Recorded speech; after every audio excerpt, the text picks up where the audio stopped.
এই পৃথিবীতে মানুষ অনেক স্বার্থপর। স্বামী বলেন, সন্তান বলেন, বাবা বলেন, মা বলেন, ভাই বলেন, বোন বলেন, স্বার্থ ছাড়া দুনিয়াতে মানুষ নাই। সবাই ইয়াস নফসি ইয়া নফসি, আমি বাঁচি আমি বাঁচি। এখানে আমি চিকেন রান্না করে নিচ্ছি, এটা দুপুরবেলা ছিল। আজকে চিকেন রান্না করেছি, দুন্দুল দিয়ে ডিম দিয়ে ভাজি করেছি, তারপর ছিল ডাল, পাতলা ডাল, আর কালকের ডিম ভুনা ছিল। এই আজকে বেশি কিছু রান্না করিনি। তারপরে এই তো বললাম যে পৃথিবীর মানুষ অনেক স্বার্থপর, স্বার্থ ছাড়া দুনিয়াতে আসলেই মানুষ নাই। সবাই সবার স্বার্থ ভালোই বোঝে, আপনার স্বার্থ কেউই বুঝবে না। এই তো এই ছিল দুপুরবেলার মেনু। ডিম দিয়ে দুন্দুল ভাজি, তারপর ছিল পাতলা ডাল, এরপর ছিল সাদা মুরগির মাংস, আর ছিল কালকের ডিম ভুনা। এগুলো দিয়েই খেয়েছি। ভিডিও করতে আসলে অনেক সময়ের ব্যাপার, এত সময় হয় না, আমার বাচ্চা নিয়ে ভিডিও করতেও পারি না। এই তো দুপুরবেলা খেতে বসে গেলাম।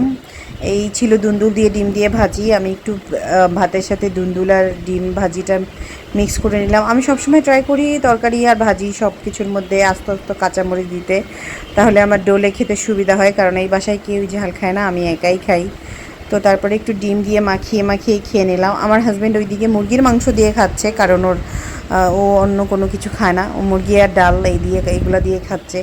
তারপরে সন্ধ্যাবেলা চলে গিয়েছিলাম আমরা একটু বাইরে। তারপরে আমি অর্ডার করেছিলাম সব স্যান্ডউইচ, আমার হাজব্যান্ড অর্ডার করেছিল বার্গার, আর ছেলেও অর্ডার করেছিল বার্গার, কারণ ওদের বাপ বেটার দুজনই বার্গার পছন্দ। বাট আমার বার্গার এত পছন্দ না, আমি পছন্দ করি না।